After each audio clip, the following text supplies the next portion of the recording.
Hare Krishna, I'm back. Sorry about that. So let's start over.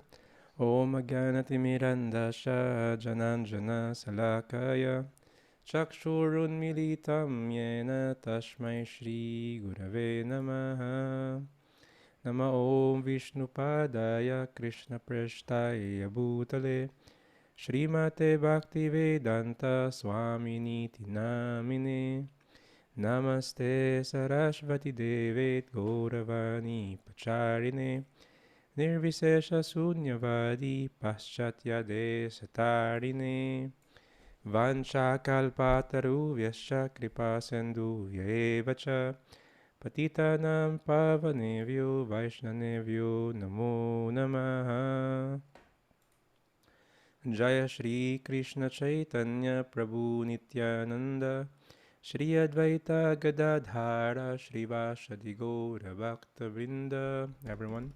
Hare Krishna, Krishna Krishna, Hare Hare, Hare Rama, Rama Rama, Hare Hare. Om Namo Bhagavate Vasudevaya. Om Namo Bhagavate Vasudevaya. Om Namo Bhagavate Vasudevaya. So, recently, that was last night, pinag-usapan natin yung chapter 10. Yung source of everything. Kasama dito kasi yung sa Shatter's Loki. Si Krishna yung source of everything. Material and spiritual world. So, diniscuss nga natin. This is new for for a lot of people. Na yung heaven, saka yung hell, kasama daw siya sa material world. Iba pa yung spiritual realm. Iba pa yung spiritual world. So, these are different planetary systems. So, kung mga mahilig ka sa alien, sila yon. Pero hindi corny ng mga flying saucer lang ng mga UFO na bilog lang. Diba? Magaganda yung mga Vimana nila ay tawag dun sa mga vehicles nila. Mga flying city. May mga garden. Diba? Ganun level. Saka di powered by gas or battery. They are powered by mantras. So yes, next time pag-usapan natin yung mga yan. So yes, source of everything, si Krishna. And yung relationship natin sa Kanya, kasi tayo rin, coming from Krishna. And the original position natin is a servant. The original place natin, home natin, is together with Krishna. So, alam mo na yung relationship kay Krishna, ano yung process to be Krishna conscious. Whatever you do, be Krishna conscious. So, you have a deeper meaning. Kung ano yung mga hats na meron ka, now you have a deeper meaning. Hindi na yung basta makatouch ng buhay ng ibang tao. Anong tatouch mo dun? Makatulong sa kanila para yumaman sila. Or para umangat sila sa buhay. Anong mangyayari pag umangat sila sa buhay? Minsan may galon na tulong na selfish para sa atin yung tulong. So ngayon, we are going deeper doon sa spiritual revolution. You're not just saving their material body or helping their material body. Actually, we are trying to save and help their soul. So, ano yung gagawin? Be Krishna conscious. And si Krishna always dwells in His mind and His hearts. His mind and His heart, yung mga devotee na palaging conscious sa Kanya. Yung mga devotees na always serving Him with love. And those Bhakti Yogis, mga devotees, who are always talking about His glories, His names, His pastimes, and bring satisfaction sa kanila. So if masaya yung mga yon, si Krishna automatic masaya siya. So that is the relationship. That is the connection. Ayun yung love language ni Krishna, the service. And of course, we mentioned yung story kagabi, the story of the South Indian Brahmana, the illiterate Brahmana who was instructed by his guru to always read the Bhagavad Gita. But he understood, even di siya nagbabasa, because he has this love and devotion. From Krishna gave the understanding for which that soul could come to him. So, umiyak siya. Nakita niya si Krishna nag-serve dun sa devotees niya. In that level, in that reciprocation, that relationship. This is not our goal na utusan si Krishna. Mag-drive, Krishna. Diba, wala akong Uber ngayon eh. Hindi ganun ha. So, pero nakita natin yung reciprocation ni Krishna. Our mood, of course, is not to get service kay Krishna, to serve Krishna, pero that love ni Krishna is reciprocating. Diba habang mas connected ka sa Kanya through chanting, now we're studying Him sa Bhagavad Gita, and when you're trying to observe, minsan yung mga desire mo ang bilis lumabas. Instant. Kasi you're connected to Him eh. Kaya ingat ka sa mga desires mo. Be careful for what you wish for. Magkatotoo bigla yan. So of course, our desire should be always spiritual advancement. That will be us being moving closer and closer kay Krishna. To always think of Him. Always remember Him. And si Krishna, bukod sa bibigay niya yung understanding, He is also giving the lamp of knowledge to give special mercy. Ayun yung baon natin because we're always in darkness. Ito yung lifestyle natin. Kung paano tayo lumaki, it's just darkness. Paikot-ikot lang tayo. Diba? Spiraling down. So Krishna is giving that knowledge, that absolute truth, that understanding. And of course, Krishna is everywhere. So, sinandwich niya from greatness, tapos piramdam niya yung sweetness niya, then yung greatness niya ulit. Bakit? For us to not be familiar. Paano yung familiarity? Alam mo yung pag matagal na kayo magkasama nung loved one mo, hindi mo na-appreciate yung presence nila.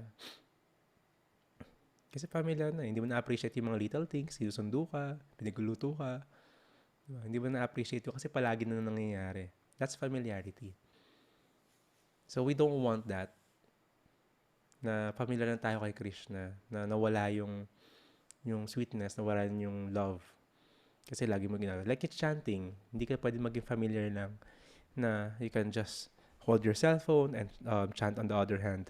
Tapos mag-scroll ka. It is just like calling a person tapos di ka nakatingin. Tapos baliwala. Like, Amaya. Pagdating ni Amaya, yes, Radha Charan, Prabhu. Tapos ako wala. May ginagawa akong iba. You're calling Krishna, tapos pagdating ni Krishna sa'yo, may ibang ginagawa ka pala. So we should not be familiar. So isa yon, the sweetness. We appreciate Krishna's greatness for us to appreciate Krishna's sweetness. You cannot jump. We cannot jump. So, convince na si Krishna, si Arjuna, kinonvince na siya ni Krishna. Lalaban na siya, naintindihan niya yung nangyayari. Diba? After all ng mga explanation ni Krishna, explain niya yung mga different paths of yoga, different paths sa mysticism, diba, sa impersonalist, na hindi ka dapat mag-escape then Arjuna, and this is the right path for you, for everyone. This is the easiest actually. So si Arjuna, convinced na siya, lalaban siya. Pero, he have these questions para sa atin.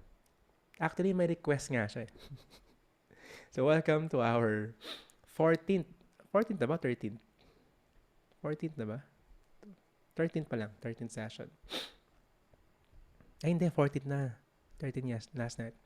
Chapter 11, the universal form. The acronym is Rupa. Rupa is the Sanskrit of form.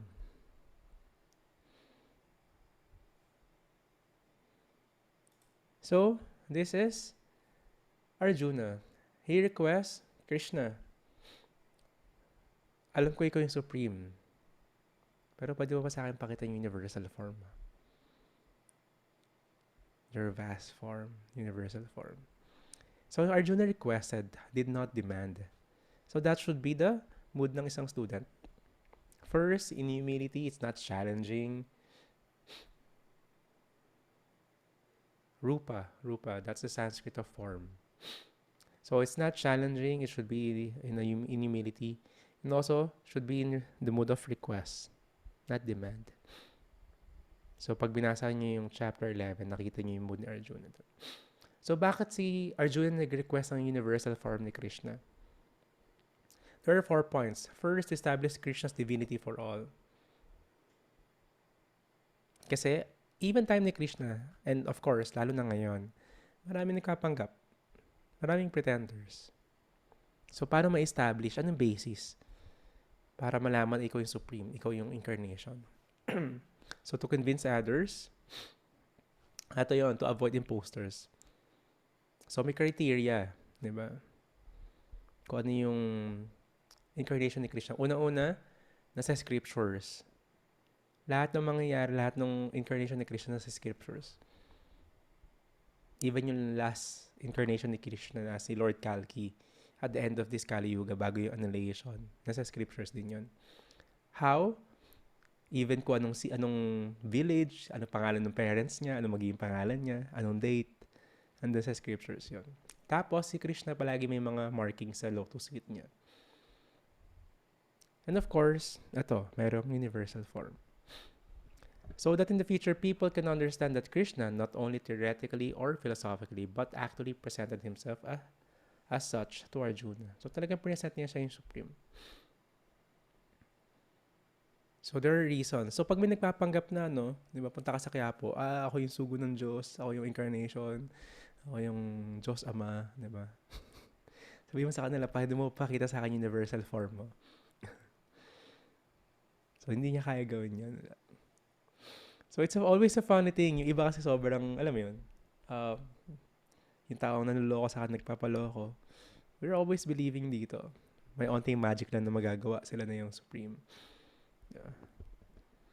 Tapos nakita mo, hindi sila, ayun nga parang kung talaga tumatanda sila, dapat all sobrang beautiful sila na person, powerful sila, ever young.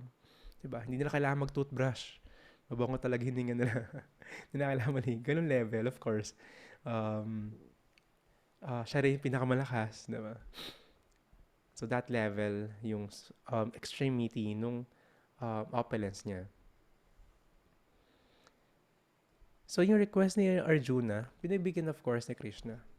So, pinakita niya yung, in that moment sa gitna ng battlefield, pinakita ni Krishna yung universal form niya. So, ready na ba kayo? This is too far out.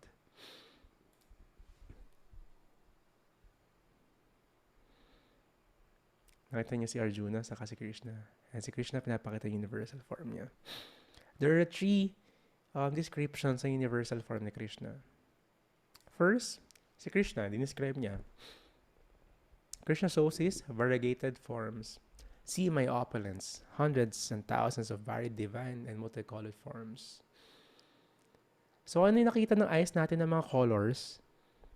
That's a material. Sobrang dami pang kulay na hindi natin kaya tingnan. Hindi kaya natin perceive. Parang sounds. Diba? May limit lang yung decibels na kaya natin marinig. Meron naririnig yung mga dogs na hindi mo maririnig. Yung mga dolphins. Same with the eyes. Diba? Kung nag-psychedelic ka, may ganitong experience. Diba? Parang kakaiba yun. Yung mga kakaibang shape. Diba? Kakaibang dimension. So, napakaliit na experience nun dito sa na-experience ni Arjuna. This is the ultimate high. The spiritual high. Wonderful forms with different manifestations of Adityas, Vashus, Rudras, Ashwini Kumaras, and all other demigods. So, lahat ng demigods pinakita ni Krishna. Lahat ng forms ng mga demigods nasa kanya rin. Siya rin galing, sa kanya rin galing. No one has ever seen or heard of this before. Even Arjuna, personal friend niya, most advanced in Arjuna, did not know all about Krishna. Kasi hindi natin talaga malalaman lahat kay Krishna. Unlimited yun Tapos meron na tayong frog in the well mind to understand the sea in comparison doon sa water in that well.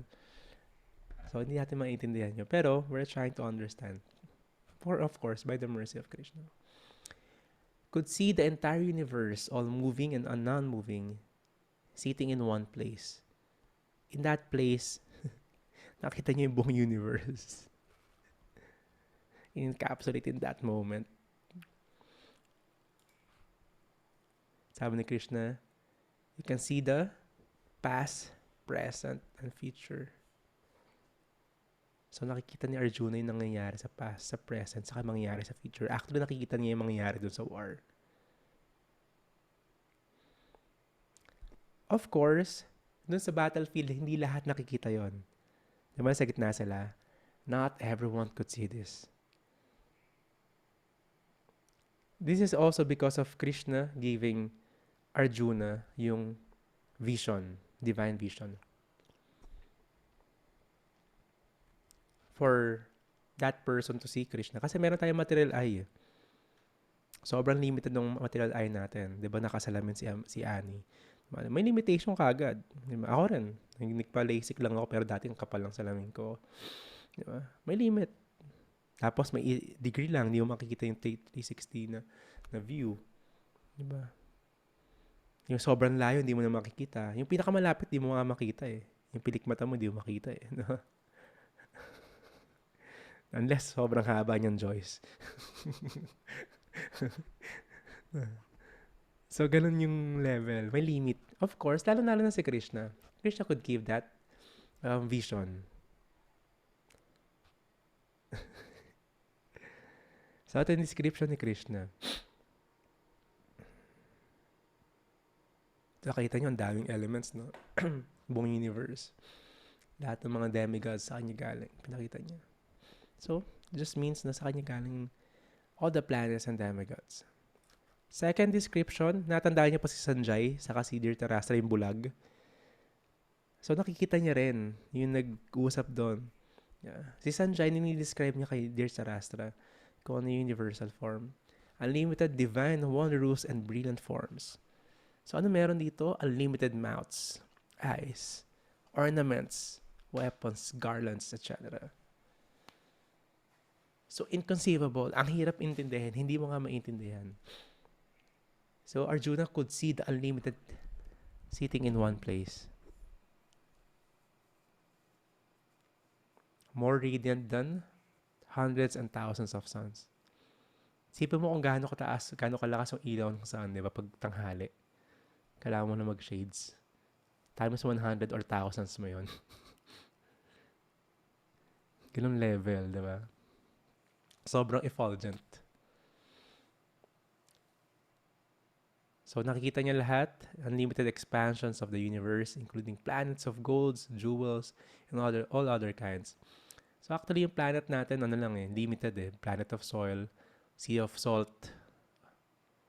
Diba? Sa ibang planetary system, normal yung gold sa kanila, soil nila yun. Tapos minsan, merong sugarcane, yung ocean of sugarcane, may ocean of milk. Sa atin, low class eh. Ocean of salt water. Hindi pwede inumin.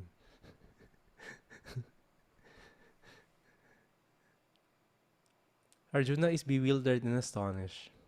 Her hair standing on end. So, nag-goosebump siya. Hindi lang parang goosebump siya, mas mataas naman. Grabe pa. Arjuna bows down and begin to pray with folded hands. Kung nakita niyo sa picture. In awe na reverence siya. Naalala niyo yung 5 relationship. Passive. Active is the awe na reverence.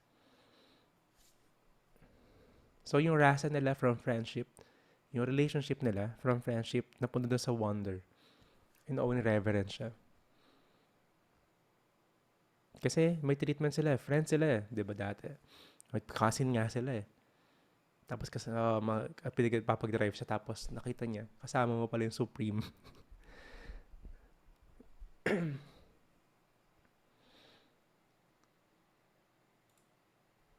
So, nakita niya siya. Nanginginig siya dyan.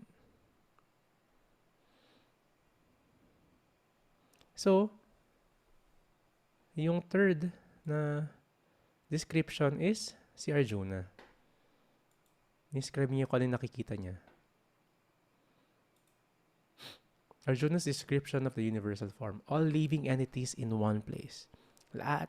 There are 8,400,000 species of life. Nakita niya lahat doon.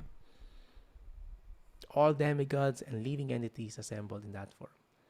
Even si Lord Brahma, nakita niya doon, Lord Shiva, lahat ng sages, nakita niya yung mga saintly persons, lahat ng mga nag-meditate ng sages. Pati divine serpents, yung mga nagas. Tapos yung mga demigods, nag-mantra sila, yung mga sages nag-mantras, nag-chant sila doon, yung mga demigods nag-shower ng petals. So, Krishna is unlimited. Krishna is unlimited. Many arms, bellies, mouths, eyes, without any limit, without end, without middle, saka beginning. Sobrang unlimited, di ba? Alam mo, pagtabihin ka sa salamin, pag sa barbershop ka, unlimited. Yung bata ko, hinahanap ko yung dulo nun eh. Di ba magkatapat yun? Tapos hinahanap ko yung dulo. Imagine mo, nakikita mo si Krishna na gano'n, in one place. Habang tinitignan niya si Krishna, nakita niya lahat. So, blazing like sun. So, immeasurable na yung liwanag ng sun para pag sobrang dami. Ganun pala si Krishna. So, si Arjuna, ina-attempt niya i-describe yung immeasurable. He's trying to say, you are the Supreme Lord by the following statements. You're the Supreme Primal Objective, ultimate resting place of all the universe. Lahat nasa kanya lang. Maraming pastime to pero hahaba kasi. Si Krishna may pastime siya na nakita siya ni Arjuna, ni Mother Yashoda, yung baby pa si Krishna nun. Kumakain siya ng soil.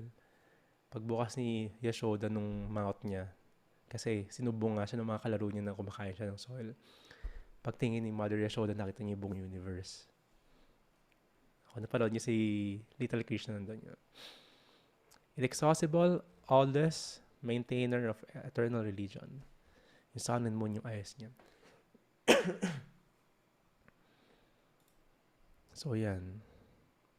Nakikita ni Arjuna.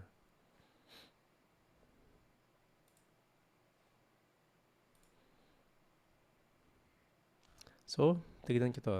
May mga dito pala yan. May mga form naman lumalabas yung apoy sa bibig. Blazing fire coming forth from your mouth, burning this entire universe. Kasi si Krishna rin yung source ng annihilation. Annihilation ng destruction. It is spread throughout, everywhere. Ngayon, si Arjuna, nakikita rin niya yung future. All devouring. Si Krishna yung source na creation, maintenance, saka destruction. Tapos from own reverence, nandun na siya sa fear. Natakot na siya kay Krishna. And actually, nakikita niya yung mga kalaban niya dun sa war. Nakikita niya lahat ng mga soldiers sa war pumapasok sa mouth ni Krishna. Wala pala yung camera ko. Pumapasok sa mouth ni Krishna. Tapos naka-crush ni Krishna sa teeth niya. Yung iba doon, napupunta pa doon sa between ng teeth. Tapos lahat sila pumapasok, nakapila doon. So nakikita ni Arjuna kung sino man nanalo sa war na yon. Except sa kanilang magkakapatid, almost everyone. Actually, parang 600 million yung soldiers doon hinamatay. And rivers of blood. Gano'ng kadami yung blood doon. Magkakaroon ng river. So nakikita ni Arjuna to. He's very fearful. So yung mga personalities, ito yun. Sila Drona, Karna, Bhishma yung lolo niya. Yun nga, parang waves of river flow into the ocean. Gano'ng kalabi. Or kaya yung mga insects na pumunta sa fire. So nakapila sila. Destruction. Nakita nga yung future. So, si Krishna is showing this universal form. Ngayon si Arjuna, naging fearful na rin siya. Pero meron siyang question. With great fear, he asked these two questions. Who are you and what is your mission? And Krishna answers, Time I am, the destroyer of everything. Si Krishna rin yung time.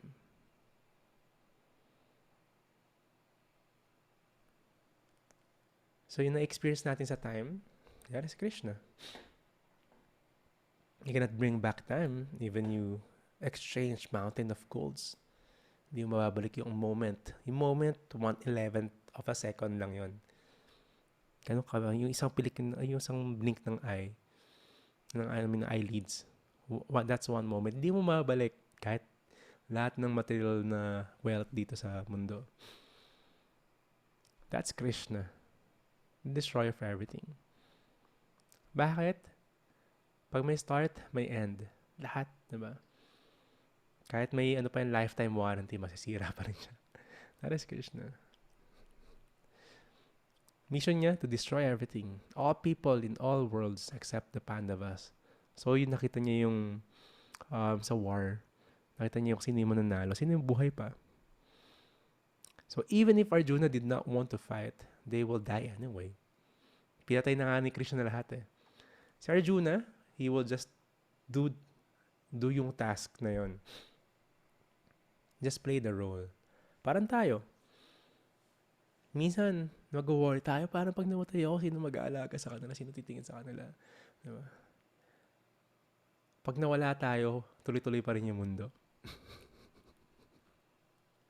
Hindi tayo center ng universe. Mag-survive lang. So, kung di lalaban si Arjuna, tuloy-tuloy pa rin. Patay na nga sila. Si Krishna nga yung time eh. Pero si Krishna is giving that engagement, that service. Kailangan mo gawin to Arjuna. So, si Arjuna have these prayers. He prayed na si Krishna is all his actions is for the all good for everyone.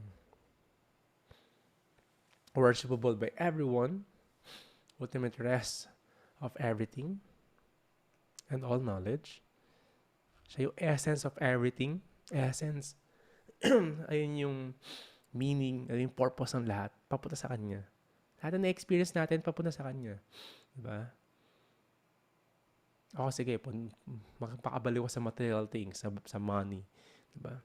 Ultimately, may marirealize tayo, papunta pa rin sa Kanya. May pagkaligaw-ligaw pa rin, doon ka pa rin pupunta. Sabi nga niya I offer you my obeisances from the front, behind, and from all sides. Kasi ang daming, alam mo yun, andun lang si Arjuna pero kitang-kita niya yung universe. Be patient ng obeisances, no respect. And of course, nag-beg siya ng forgiveness. Kasi parang, ano mo yun, kabiruan lang kita, di ba? Sabay tayo kumakain, nagbibiruan pa tayo. Diba? Natulog tayo in one bed, nagkapahinga tayo, tapos lumalaban tayo. Pag ngayon, papag-drive mo ako. So in that own reverence, you're the Supreme Father. So he falls to the ground and beg for mercy. Tapos sabi niya, Krishna, alam ko ako nag-request neto, pero pwede mo bang i-withdraw? Pwede mo tanggalin na. Hindi ko na kaya eh. Pero pakita yung, yung 400 form mo. 4 yung kamay. So that is Lord Vishnu, the 400 form. Si Vishnu, madaming kind of Vishnus. May Mahavishnu or Narayan or ang isang pangalan niya is Chirodakashay Vishnu. No. Ang isang pangalan niya Karonadakashay Vishnu. Nakahiga siya sa ocean of tawag doon Karona. So pag humihinga siya, lumalabas yung mga universes. Pag exhale niya, yun. Pag inhale niya, annihilation na. Ganun time lang tayo sa kanya. Yung universe na yun sa buong universe, ilang lifetime na natin yun. Hinga lang niya yun. Tapos, of course, each universe, pumasok din siya doon. Si Garbhodakasha yung Vishnu. That universe, parang egg yun. Tapos, half nun, water. Nakahiga, Garbhodaka ocean yun. Nakahiga si Garbhodakasha yung Vishnu. From his navel, lumabas yung lotus flower. Doon lumabas si Lord Brahma. Tapos si Lord Brahma yung inatasan siya yung engineer ng creation. Sub-creator siya. Then, so doon na yung mga planets. Si Krishna pumasok pa sa bawat living entity. Tatawag siyang Kshirodakashay Vishnu or Super Soul, Paramatma. So kasama mo siya sa puso mo. Itsura ni Krishna dyan, 400 form. 4 yung kamay niya. So pinakita ni Krishna do kay Arjuna, yung 4 hands na to. Then, pinakita niya yung 2-hand form niya, which is the most important, yung original form ni Krishna. So, ayun yung letter A natin sa Rupa, arm-formed. Only pure devotees see Krishna's two arm-formed. Krishna can be revealed only by pure devotional service. This is Krishna. Kung nakita niyo ibang incarnation ni Krishna, may mga weapon siya. Merong lotus, may conch shell, that's for the devotees. Merong chakra na wheel, pampugot niya ng mga ulo yon.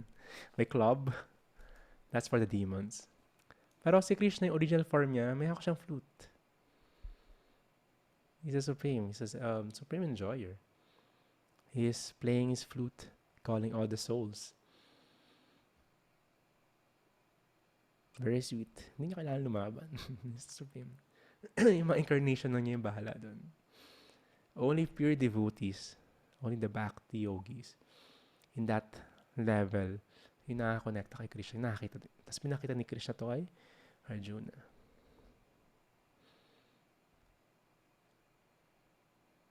Dito owe in reverence ang relationship kay Krishna is like, minsan friend mo siya, or anak mo si Krishna, or yun nga, intimate lover.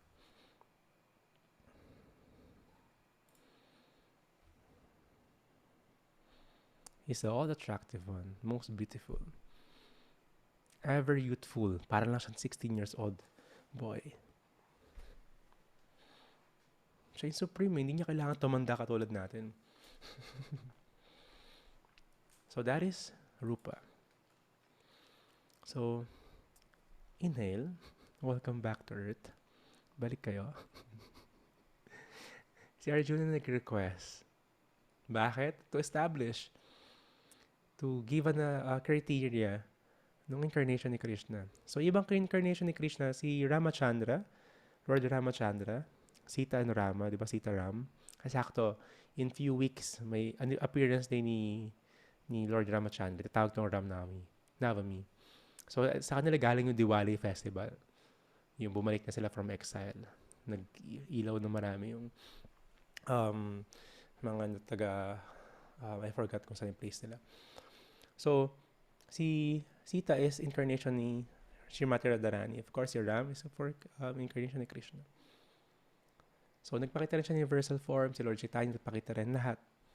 That's a confirmation. So, universal form, pinakita ni Krishna yung unlimitedness niya.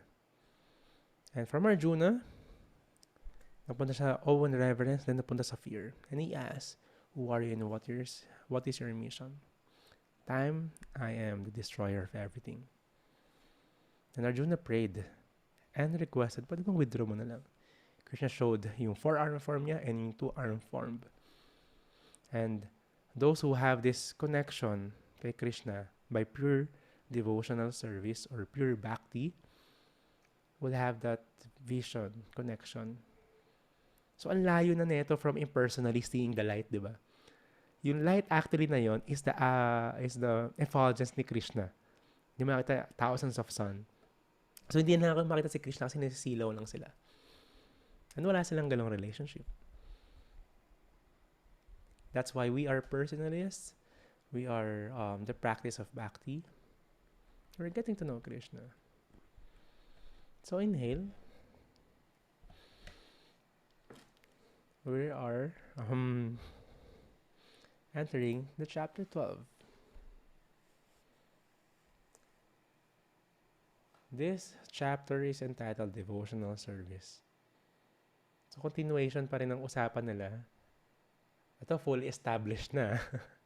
Nakita ni Arjuna to. Yung universal form. Then they talk about devotional service. Chapter 14. Yung, mabilis na to actually. Acronym natin is God. G-O-D. So, it was described yung impersonalist saka personalist. I-send ko sa inyo to. So, like ito, yung mga impersonalists, they restrict the senses. Bawal ako kumain ng masarap, bawal ako makinig ng magandang music, makita ng maganda. Diba? They just suppressed everything. They're escaping, diba? But a devotee, no. Lahat ng senses natin, i-engage natin. We chant, we hear, diba? We speak about Krishna, we see Krishna, we eat the food na offered kay Krishna, which is called prasadam. Diba? We dance for Krishna. Yung mga umattend ng last time ng event sa barbecue party, yan sila Rob, saka sila Jean. Experience nila yung high, spiritual high. So ito, makita nyo to, mga ginagawa nung Brahman is the light. Of course, Bhagavan is the supreme. So Godhead, letter G. Devotional service is simple and easy because Krishna personally delivers his devotees. May personal connection. Hindi mo kailangan mag-worship ng demigod. Naka-connect ka kay Krishna through the gurus. So, ano yung connection mo rin kay Krishna? Sinabi niya, devotional service. Hindi mo kailangan na magbigay lang ng mga material na bagay. You can do that, yung the facilities, but of course, with love and devotion. So, sabi nga, sign of intelligence to always prefer devotional service compared to other paths. Kasi bakit mo nga naman gusto puntahan yung mga paths na sabi ni Krishna na napakahirap? Like yung yoga ladder. Ba't mo gusto umakit ng hagdanan kung may elevator? Or kaya gusto mo ng mystic powers? Diba? Controlling the energy. We've talked about this a lot of times. Ba't mo gusto lumipad? O kaya mag-levitate. Mag-meditate ka ng many years para lumutan ka ng 1 inch. Diba? Remind you, yung mga yogis dati, previously, their lives are 100,000 years. Then they meditate for 10,000 years, 1/10 of their lives. And they will experience these yogic mystic powers. And afterwards, they realize they want to meditate on Krishna from within, super soul. Tapos pag nakita nila sa Krishna from within, alam mo yung next pupunta nila, devotional service, I want to serve you. Gusto ko may ka-relationship, nakita lang nila eh. Now, ito nga yung binibigay ni Krishna. Devotional service. So, science of intelligence, ba't mo ba dadaanan lahat yun? Ito na.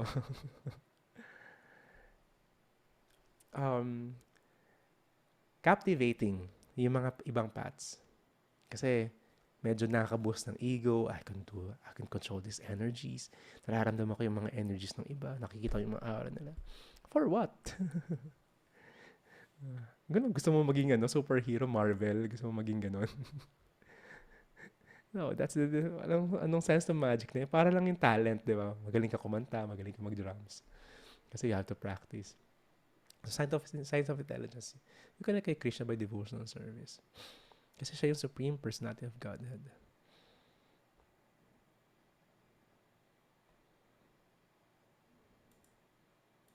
So, ayun yung personalist and personalist. Bhakti Yoga versus Jnana Yoga. Jnana Yoga is just learning about yoga,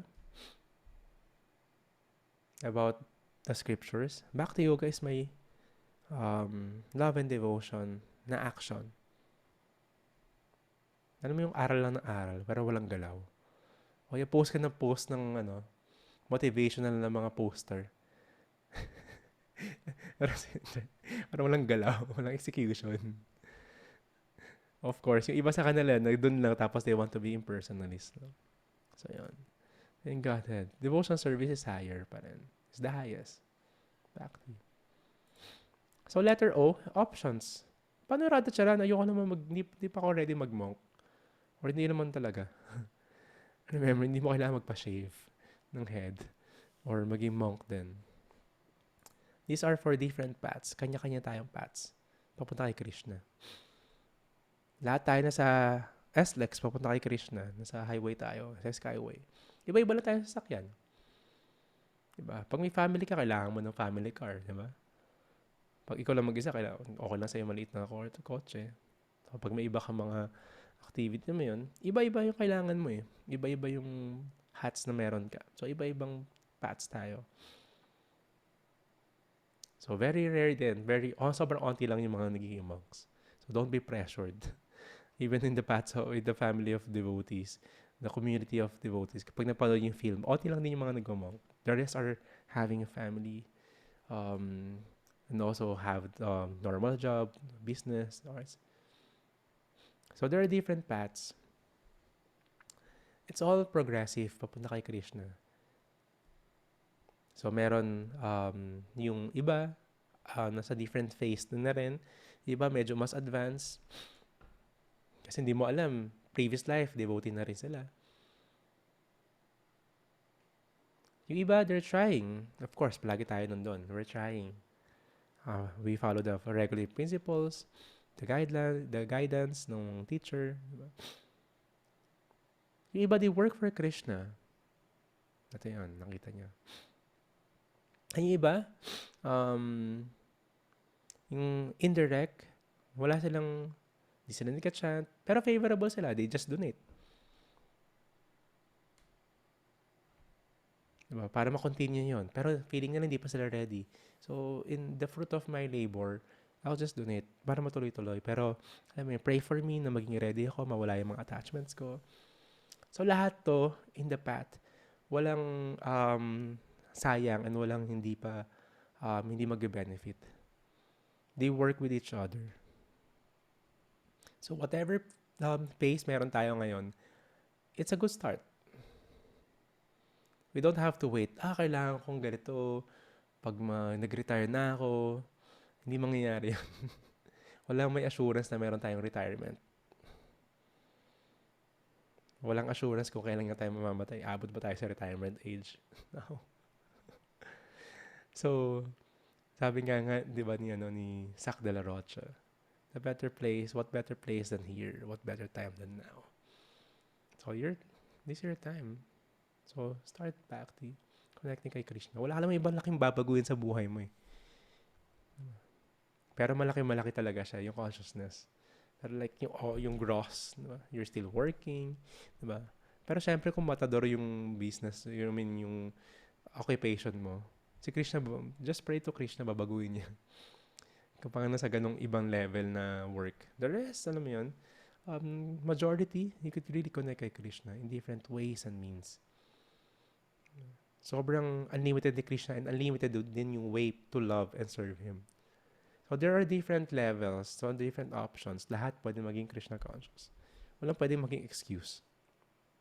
Bata pa ako, edi okay. Maging Krishna conscious ka, bang bata ka. Matanda na ako, edi okay. Alam mo na malapit ka na mamatay. Ano pa yung win-waste mong time?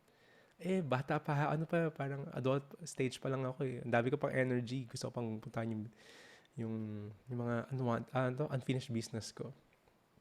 Hindi gawin mo yun, but connect kay Krishna pa rin.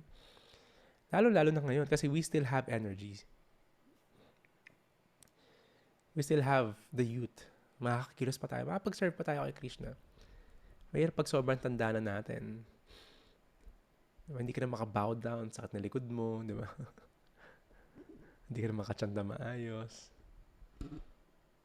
So the best time is now. So this is Krishna. It is for everyone. Devotional service is for everyone. So, sa God, letter D, last letter, is devotee's disposition. The qualities that endears one to Krishna. Sino yung very dear kay Krishna? So, ito yung connection to oneself, to others, and to the Supreme. Attitude towards oneself is nirmama, free from sense of proprietorship. Hindi siya greedy. Ito pang mag-aari ko. Ito yung alam mo yun. He knows that si Krishna yung supreme proprietor. Free from false ego. Yung ego is knowing the self. Siyempre yung term natin ngayon sa modern, yung ego mo yan. Ego is knowing the self. False ego is knowing na ikaw yung body. The real ego is, I am not this body, I'm the spirit soul. So, yung false known is, I am this body. So, dealing with the other living entities, non-envious sila.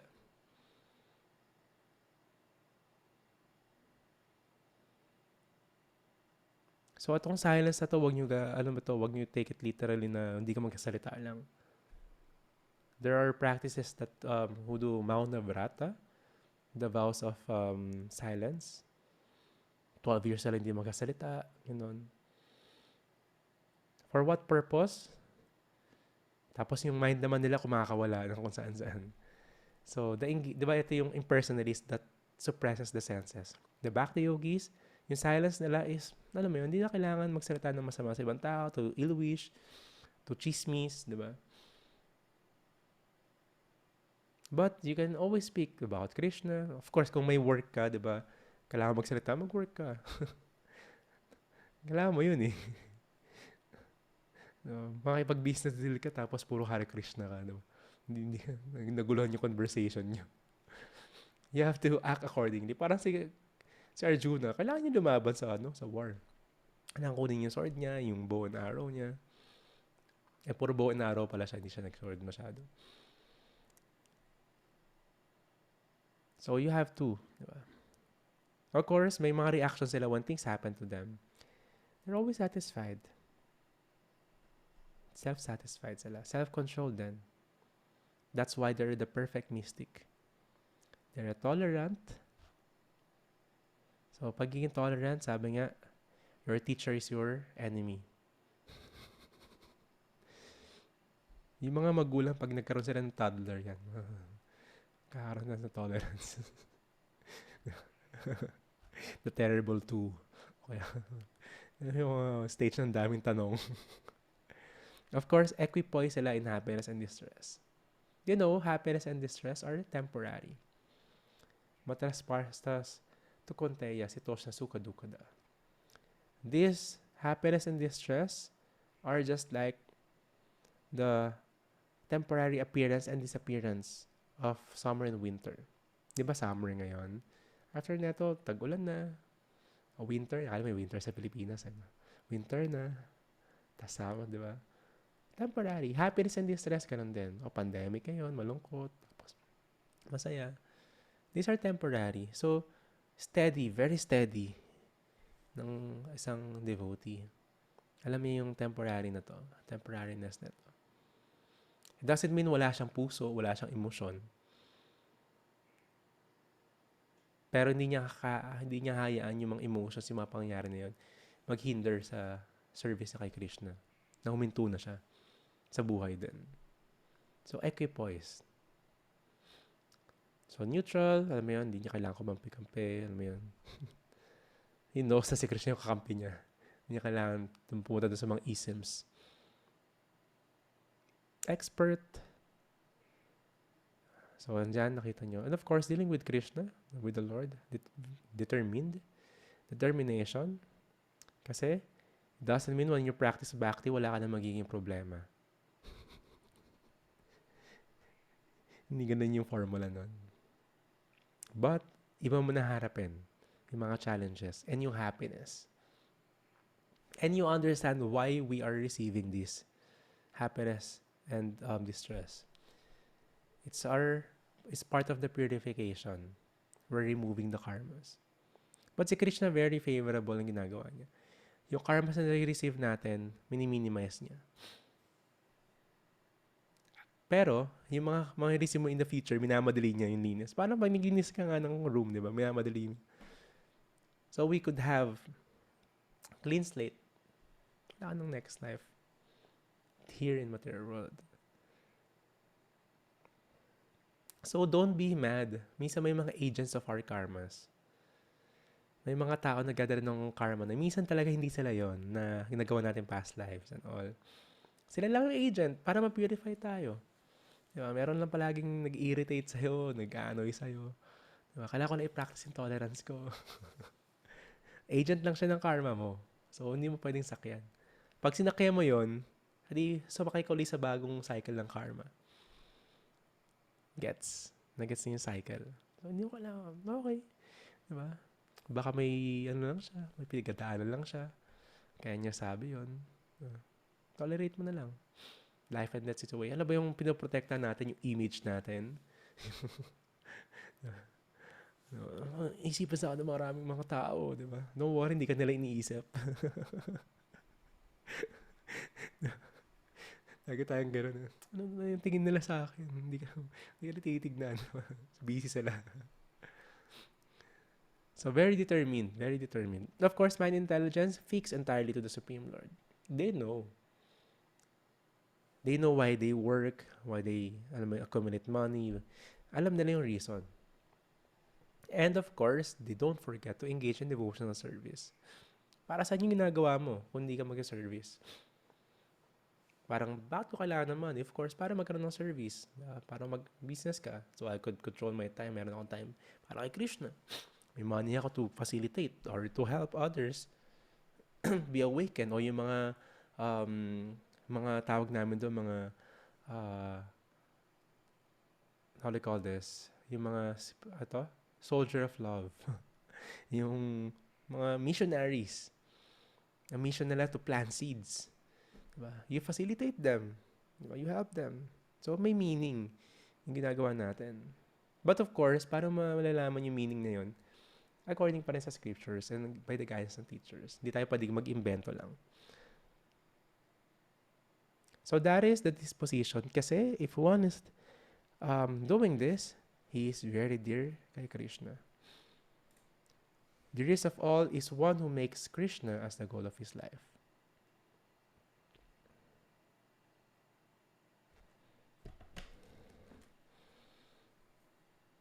Siyempre. Ba't magiging dear yung mga impersonalist kay Krishna? Ayaw siya makilala eh. Gusto nila yung ilaw. Gusto lang nila yung light. Diba? Very dear kay Krishna yung ano. Of course, merciful si Krishna to everyone. Pero dear kay Krishna yung at yung position ng isang devotee. Nasa inner circle siya ni Krishna. Close associates sila. Naalala niyo yung story na bumisita dun sa president tapos nakita niyo yung keyhole. Tapos yung president nakaluhod tapos may nakasakay sa kanyang bata. That level, they don't show it to public. Diba? Alam mo, pag may mga, ito alam ni Annie to, pag may mga shoot, production. Diba? Iba yung nakikita ng camera or yung nakikita sa stage. Iba sa behind the scene. Tumutulong sa'yo mag-makeup, magbihes. Diba? Very close, diba? Okay naman ginawa ko, kaya ka kusapin nun. Pero yung mga performer, iba. So, dun tayo sa very close kay Krishna. That's our path. To really know Him. Sino dito yung nagka-chant pa rin everyday? Please type kung ilang minimum rounds yung sinachant mo everyday. 1, 2, or 3. Patingin.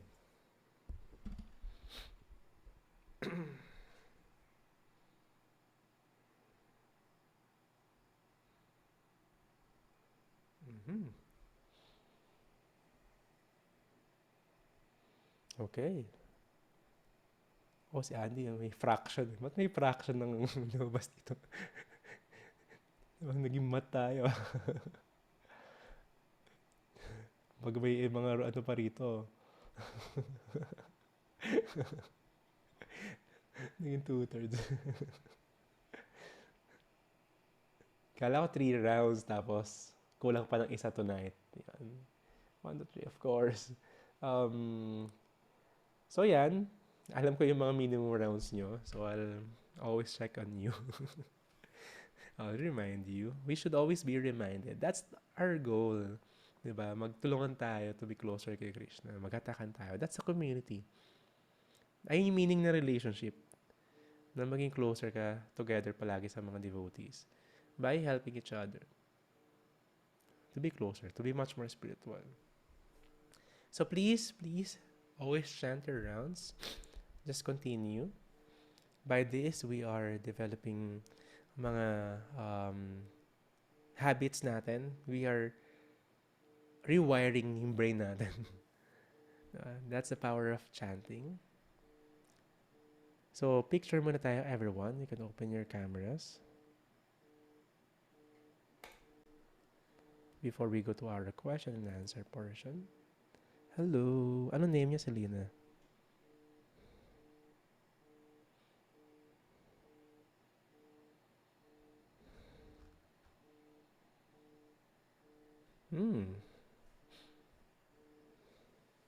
Kali. Hi, Kali. So, picture tayo. Count of 3, you can do your pranams. 1, 2, 3. One more, 1, 2, 3. Thank you very much. I'm always humbled and honored with your presence. I know, sobrang high ninyo ngayon. Sobrang far out, di ba? That's the high, the feeling, yung pagiging high, especially when you're chanting, di ba yung kirtan, the prasadam, association ng mga devotees. And there's no coming down. That's why, eto nga pag medyo bumababa yung tama ninyo, kunin mo lang yung beads mo. Di ba? Now you're in a different level. Ito yung totoong high. That's spiritual high. You don't need to pay yung mga amount na ganito tapos magka-crush ka afterwards. You don't need that. So, Krishna is the source of everything. Even yung ganitong pakiramdam, being high. And wala nang ibang masahay pa sa Bhagavad Gita. Even nagdidrugs ka before. Yung mga realization mo dati, 1 page lang yun ng Bhagavad Gita, hindi pa aabot. Hindi ako yung katawan na to. Sinabi na ni Krishna yan. Umpisa pa lang. Introduction pa nga lang, taas na eh. Siyang tunay. So, sobra, di ba? When you just read the Bhagavad Gita, taas.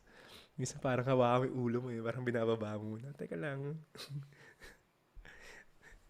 Sobra, di ba? So, what a nice formula to chant, to read, to have the association. Continue that. So, again, every morning meron tayong japa session. 5:30 to 7 o'clock. You can join. Same room, same time. If you wish, I could add you also to the Monk in the Middle podcast group chat. Kasi 7 to 8 merong podcast. So, message nyo lang ako. Then, dun sa Brush Bhakti Academy, na isang group chat, I'll add you together, yung mga gusto sumama doon. So, but anytime I could add you doon sa Monk in the Middle podcast so you can be updated. That will be for the deeper philosophy. Ang ganda ng mga stories na rin natin doon. And we're trying to relate it sa daily lives natin. So, my question, how can one become a pure devotee? How we can recognize pure devotees from the others? We cannot claim that we are pure devotees. And those pure devotees, they don't claim they're pure devotees nila. In that level, they're very humble. But those who are pure devotee could recognize hindi mga pure devotees. How? Makita mo yung qualification na sa scripture sinabi. Like ito, nag-aaralan natin unti-unti. How we could become in that pureness, we serve the pure devotees. The power of association. We serve them. Not just connecting. Ano yung connection na yun? Paano ka magiging close sa isang devotee? Paano ka magiging close sa isang teacher mo o sa mentor mo? If you're doing service together, or you're assisting him, or ano mo yun, may mga service kayong ginagawa, that's how you become close. Sa friendship nga, doon magkakasukatan pag naggipit na kayo, di ba? Pag napunta na kayo sa mga sitwasyon na sobrang hirap, yung camaraderie nyo nandun. Para pa pagka-service, you do that in your in devotional service. So we serve the devotees. We serve the pure devotees. We don't have the qualification. That's the mood. I'm not qualified. I'm not a pure devotee. Nothing they can claim. I'm pure devotee. Nagka-chanta ako ng 3 rounds, 3 months. The more we advance, the more we see na hindi tayo qualified. The more we see na dami natin kailangan i-purify pa. The more we see, yung mood natin is in separation kay Krishna. The more we realize na I want Krishna, ang layo-layo pa ni Krishna. Those who are really, alam mo yun, just neophyte, alam mo yun, kasama ko si Krishna kahapon, naririnig ko siya. Ang ganda ng class kanina umaga by Giridhari Swami. So he was explaining this. Srimati Radharani is like this, always in love and separation. That's why we chant. That's the mood na kailangan natin pag nagka-chant. Longing tayo kay Krishna. Longing for that love. Send po sa link Prabhu sa podcast. Same password and ID. I'll add you sa Message nyo ako para add ko kayo dun sa Walking the Middle podcast. Are the podcasts recorded? We have to work on our sleeping cycle. But yeah, they are on the... Hindi na ako nag-upload sa YouTube eh. Pero nasa Facebook palagi sila. Napupunta sa Facebook ko. So, we're doing it live. Zoom and sa live. Pero maganda pupunta kayo sa Zoom kasi minsan may chat box. Tapos sa live, afterwards kasi nare-record na doon. Kaya Facebook live na lang ginagawa. Before, parang first 100 episode na sa ano lang siya. Nalagay ko pa sa YouTube. Eh, nauubos palagi yung yung internet ko, yung gig ng internet ko. Gusto ko kasi so yeah, you can watch naman, you can rewatch palagi. So in the future, pag sinipa ko, lalagay natin sa Spotify. Pero ang dami na nun. Wala, tayo, 260 plus na tayo sa episode. Or, we could continue yung podcast. I'm planning kapag nag-open yung studio rito. Parang, okay sana yung internet podcast pero ganda rin yung actual podcast. May studio rito. We're having yung may podcast table na, may mga mics na, no? Before we started, we can check that. We have less than 10 episodes. It's called Village Talk. So we did few episodes. Nag-try lang kami. So yes. You can watch that 5 times a week. Every day except Sunday saka Tuesday. So andun yung podcast. Minsan may kasama ako na devotee, minsan ako lang. So yon, same yon. I'll add you. Message nyo ako, PM nyo ako. I'll add you sa group chat. So thank you very much, Annie, Maya, Marge, Kaloy, Joyce, Andy, Rob, Jean, Keiko, Rachi, Milka, and Kael. Hare Krishna. So don't let a day go by without chanting Krishna's name, without chanting your rounds. And of course, ganun din sa reading. Continue to read the Bhagavad Gita. Tapos, pag meron kayong mga favorite verses, saka yung mga na-struck sa inyo na mga realizations, send nyo sa akin. I would want to hear. That's my fuel. Hare Krishna. Good night, everyone. Please dream of Radha and Krishna. And stay high forever.